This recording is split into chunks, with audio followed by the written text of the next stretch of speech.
దానిలో జగన్మోహన్ రెడ్డి గారికి అనుకూలంగా తీర్పు రావడం జరిగింది. దాని మీద షర్మిలమ్మ గారు మద్రాస్ కోర్టులో అప్పీల్కి వెళ్ళడం జరిగింది. సరే, అప్పీల్కి వెళ్ళింది కొత్తేం కాదు, అది అప్పీల్లో కౌంటర్ వేసారు. నిన్న సాయంత్రం 4:30 గంటలకు కౌంటర్ వేస్తే 5:30 గంటలకు తెలుగుదేశం నాయకుడైనటువంటి చంద్రబాబు నాయుడు గారికి వెళ్ళిపోతుంది, అక్కడి నుంచి ఎల్లో మీడియాకి వెళ్ళిపోతుంది. ఈరోజు పత్రికలలో బ్యానర్ ఐటమ్ రాస్తారు. షర్మిలమ్మకి ఇదేం కొత్త కాదు. ప్రతిసారి షర్మిలమ్మ ఏదో ఒకటి లీకులు ఇవ్వడం, ఆంధ్రజ్యోతికో ఈనాడుకో ఎల్లో మీడియాకో లేకపోతే చంద్రబాబు నాయుడుకో లీకులు ఇవ్వడం ఆమెకు అలవాటే. కానీ ఇంత కృతజ్ఞత లేనటువంటి వ్యక్తిని నా జీవితంలో ఇక్కడ చూడలే. రాజశేఖర రెడ్డి గారితో ఉన్న సంబంధం, ఆత్మీయ సంబంధంతో బాధపడుతూ ఇవాళ కొన్ని విషయాలు నేను షర్మిలమ్మ గారిని సూటిగా అడగదలుచుకున్నాను. అసలు షర్మిలమ్మ గారు, మీకు జగన్మోహన్ రెడ్డి గారు చేసినటువంటి అన్యాయం ఏంది? జగన్మోహన్ రెడ్డి గారి ఆస్తిలో మీరు భాగాన్ని ఎందుకు కోరుకుంటున్నారు? అసలు జగన్మోహన్ రెడ్డి గారికి ఉన్నటువంటి బిజినెస్లలో, వ్యవహారాలలో, వ్యాపారాలలో ఎక్కడైనా మీ కేవైసీ ఉందా? ఎక్కడైనా మీ పాన్ నెంబర్ ఉందా? ఎక్కడైనా మీరు షూరిటీ పెట్టిర్రా? ఎక్కడైనా మీరు ఆ అప్పులో నేను కడతా అనే మాట చెప్పిర్రా? లేకపోతే అనేకమైనటువంటి ఇష్యూస్ లోపల జగన్మోహన్ రెడ్డి గారు ఇబ్బంది పడుతుంటే ఆ ఇబ్బందులను అధిగమించడానికి ఎక్కడైనా మీరు పాత్ర మీదుందా? మీరు ఇవ్వు అంటే రాజశేఖర రెడ్డి గారి ఆస్తులు, రాజశేఖర రెడ్డి గారు వీలునామా రాసిండ్రు అనే మాట కూడా ఈ మధ్యన మారుతూ ఉన్నారు. రాజశేఖర రెడ్డి గారు 2004లో అఫిడవిట్లో పెట్టినటువంటి ఆస్తులు 2009కి వచ్చే వరకు ఆస్తులు అఫిడవిట్లో లేవు. అప్పటికే మీకు జగన్మోహన్ రెడ్డి గారికి ఇద్దరికి కూడా ఆస్తుల పంపకం రాజశేఖర రెడ్డి గారు ఉన్నప్పుడే చేసిండు. మీకు పెండ్లై 30 సంవత్సరాలైంది. 30 సంవత్సరాలు మీకు జగన్మోహన్ రెడ్డి గారికి ఇంచుమించు 29-30 సంవత్సరాలు అయితే, పెండ్లైన 30 సంవత్సరాల తర్వాత కూడా మీరు జగన్మోహన్ రెడ్డి గారి సొంత ఆస్తిలో భాగస్వామ్యం కావాలని చెప్పి చంద్రబాబు నాయుడు చేతిలో కీలుబొమ్మై, చంద్రబాబు నాయుడు ఎప్పుడు ఊటో అంటే ఊటో, బయటో అంటే బయటో, అమెరికాలో ఉంటే కూడా నిన్ను పిలిపించి ప్రెస్ కాన్ఫరెన్స్ పెట్టే పరిస్థితికి దిగజారినవంటే ఎందుకు ఇంత దిగజారవలసినటువంటి అవసరం వచ్చింది? షర్మిలమ్మ గారు, మీకు రాజశేఖర రెడ్డి గారు ఉన్నప్పుడే మీకు ఇచ్చినటువంటి ఆస్తులు ఒక్కసారి నేను తెలుగు ప్రజలకు తెలియవలసిన అవసరం ఉంది. తెలుగు ప్రజలను కన్ఫ్యూజ్ చేయవలసినటువంటి అవసరం లేదు. మనం తెలుగు ప్రజల గుండెల్లో రాజశేఖర రెడ్డి గారు, రాజశేఖర రెడ్డి గారి కుటుంబం, వైఎస్ జగన్మోహన్ రెడ్డి గారు పదిలంగా ఉన్నారు. వాళ్ళు బాధపడొద్దని చెప్పి ఇవాళ ఈ షర్మిలమ్మ మాట్లాడుతున్నటువంటి అబద్ధాలను ప్రజల ముందు ఉంచడానికే ఈ ప్రెస్ కాన్ఫరెన్స్ పెట్టడం జరిగింది. హైదరాబాద్లో బంజారాహిల్స్లో ఉన్నటువంటి రోడ్ నెంబర్ 2లో ఇంటిని నీకే ఇచ్చిండు కదా రాజశేఖర రెడ్డి గారు. ఇడుపులపాయలో 51 ఎకరా భూమి మీకే ఇచ్చిండు కదా. 15 మెగావాట్లు ఉన్నటువంటి SRS hydro project, small hydro project మీకే ఇచ్చిండు కదా. స్వస్తిక్ పవర్ హైడ్రో ప్రాజెక్టు మీకే ఇచ్చిండు కదా. అందులో ఉన్నటువంటి 22.5% షేర్లు కూడా మీకే ఉన్నాయి కదా. విజయవాడలో ఉన్నటువంటి యువరాజ్ థియేటర్లో 35% షేర్లు మీకే ఇచ్చిండు కదా. పులివెందులలో ఉన్నటువంటి 7.6 ఎకరాల భూమిని మీకే ఇచ్చిండు కదా. విజయలక్ష్మి మినరల్స్ అండ్ ట్రేడింగ్ కంపెనీలో 100% వాటా మీకే ఇచ్చిండు. ఇవన్నీ కూడా రాజశేఖర రెడ్డి గారు సంపాదించినటువంటి ఆస్తులలో మీ ఇద్దరికి భాగస్వాములుగా ఉన్నారని చెప్పి ఇచ్చిన మాట వాస్తవం.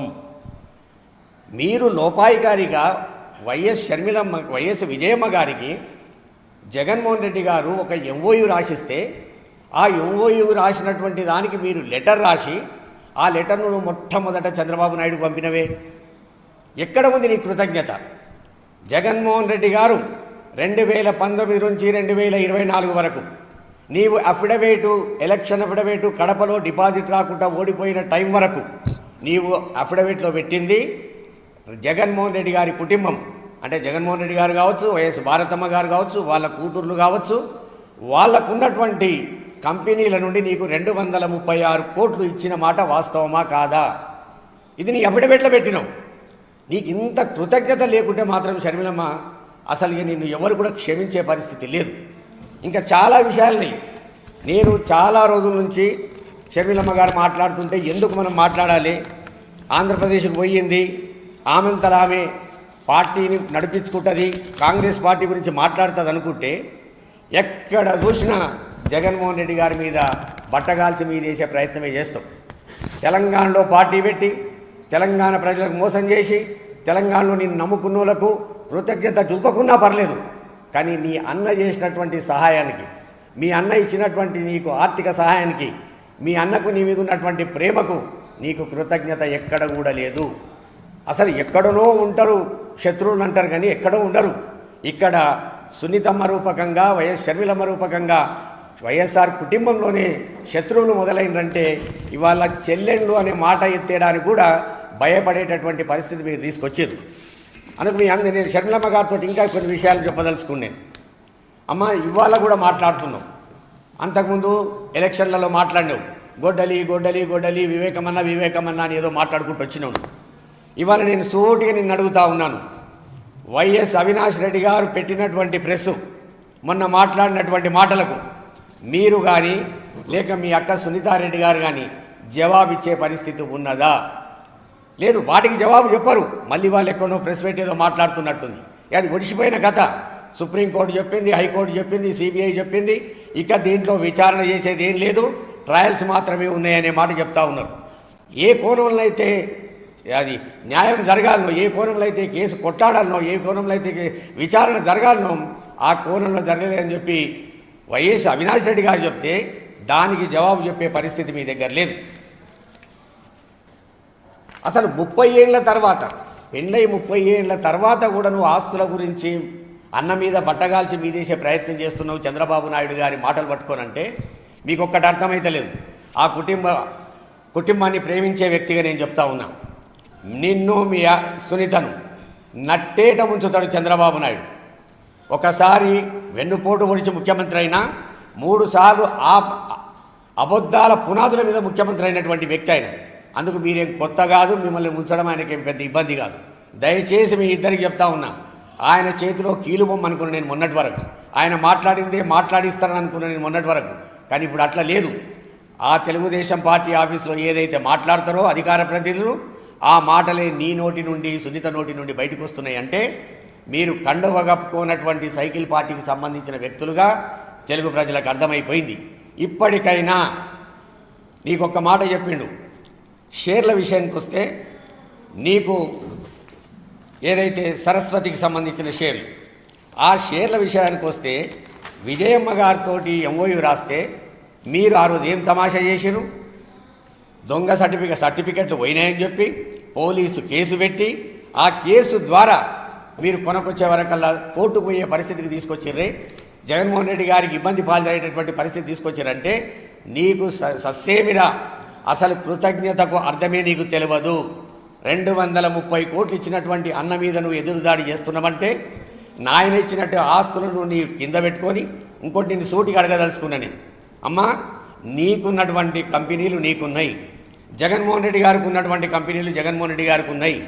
జగన్మోహన్ రెడ్డి గారి కంపెనీలలో నీ భాగస్వామ్యం లేదు. నిన్నే రోజన్నా నీకున్నటువంటి ఆస్తులలో జగన్మోహన్ రెడ్డి గారు ఈ సమెత్తు నాకు కావాలని అడిగిండా? నువ్వు ఇవాళ ఎందుకు అడుగుతున్నావు?